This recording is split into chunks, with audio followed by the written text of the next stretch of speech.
And just what is marbling? That mysterious process that I have fallen in love with. Marbling is a 17th century process of floating paints on a thickened water surface. I use methyl cellulose as my base, or my gel. There are many names that is called where you float your paints.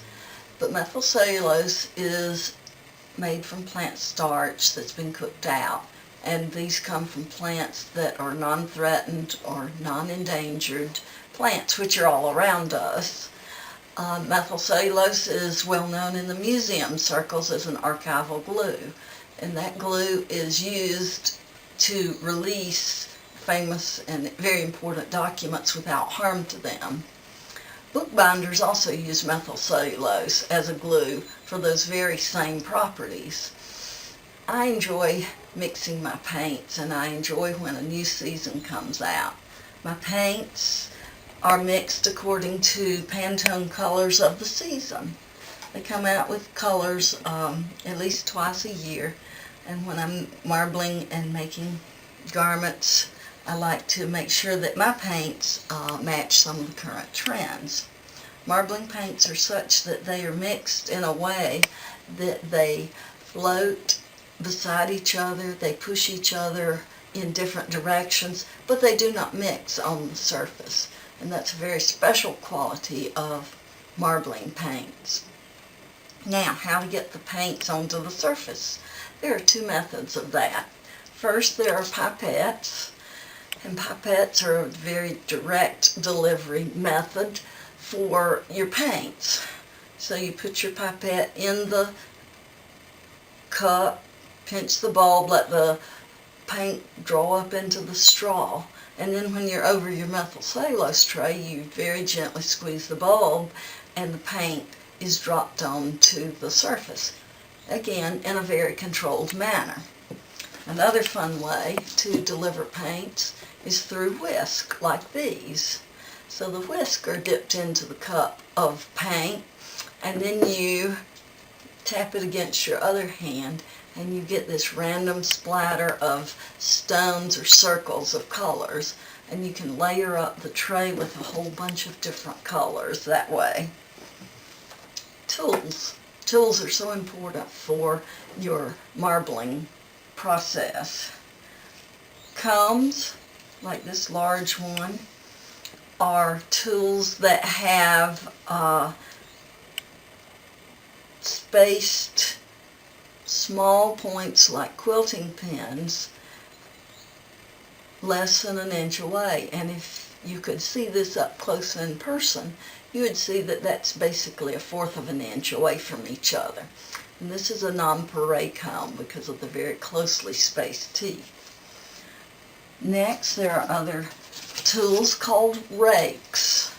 Rakes have teeth that are spaced larger than 2 inches. So here's 2 inches and here's a 3-inch rake. And they each give their own individual and different designs and accents to the pattern. And lastly are the styli.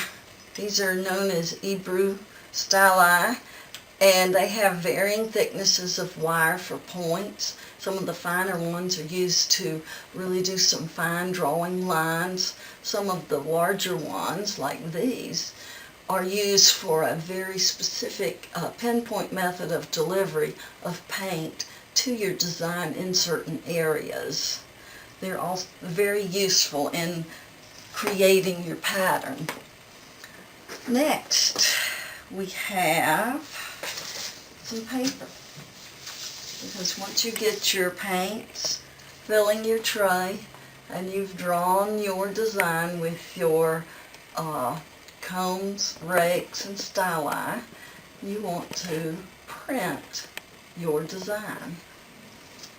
This is on paper, and it's a monoprint, and it is when you lay the paper very carefully down on the surface, capturing that design forever and ever. So I can have a unique monoprint. I can't reproduce this. And how did I fall in love with this process called marbling? Well, it started over 30 years ago when I took a simple 2-hour workshop at Hilton Head Island, South Carolina. At that time, I also ran an art center called Creation Station.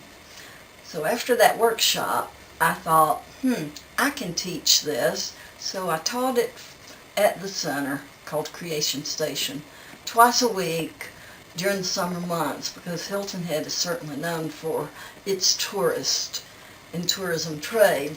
So I built up a loyal following of families that would return year after year to come and take marbling classes and leave with a magical t-shirt. So then I forgot about it for about 10 years. We moved to Asheville, and then I started teaching in public schools. And I wanted to share this with my elementary age children. And so that's what I did. I taught the marbling process in a very controlled atmosphere and a controlled method so that each of them would be very successful. Then I started marbling scarves personally for my business, and I also branched out into neckties and bow ties for my then college-age son. The deeper I dived into the marbling science, the harder it was for me to recreate the results that I had achieved. Why is marbling so fickle?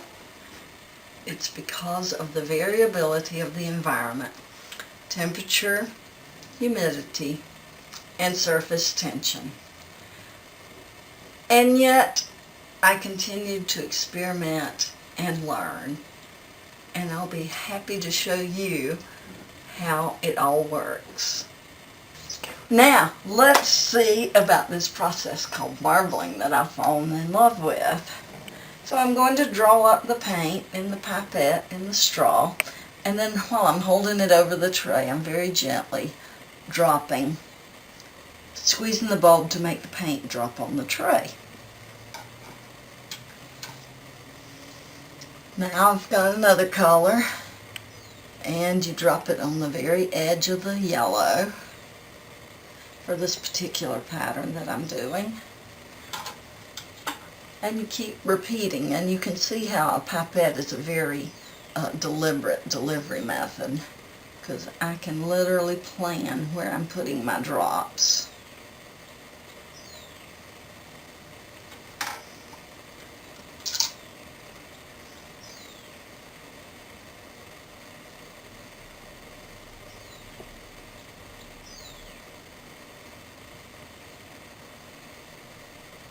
And sometimes I stop talking during this point because I'm mesmerized by the paint just expanding on the tray.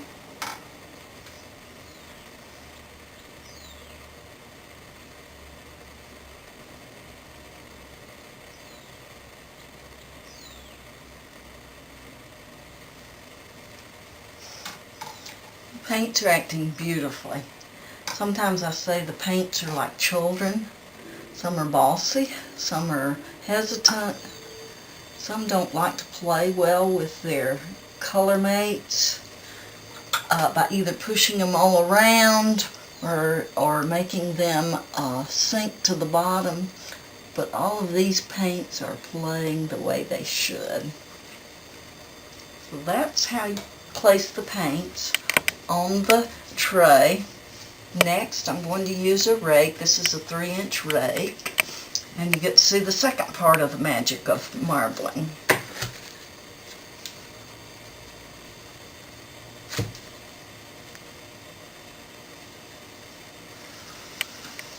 The points dip into the paint, and they draw through the paint, creating new patterns and new designs. And then next I'm going to do this horizontal next. And I'm going to split those strokes and come back. And there is a design. The paints are no longer circles or dots. They now have more of an organic shape.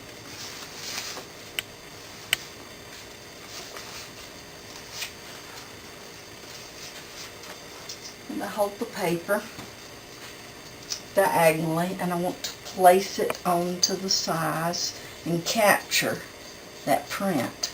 I'm going to freeze frame it.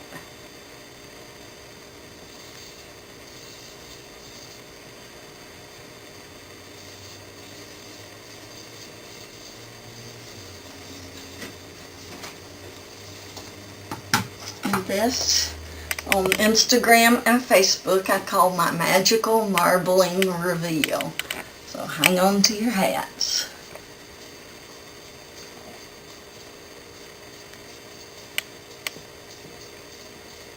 It's a slow and careful process. I often say you're not in a hurry. You don't want to rush. You just want to pull it gently. And wow. Look at that. Bright color. Now, if you remember, I said methyl cellulose is a glue, so it's always good to very carefully and slowly rinse that methyl cellulose off.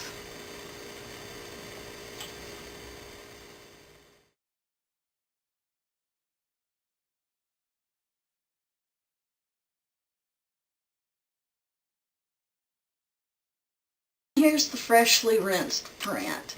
It gets hung to dry, and then it'll be ready for framing and matting and displaying in your home.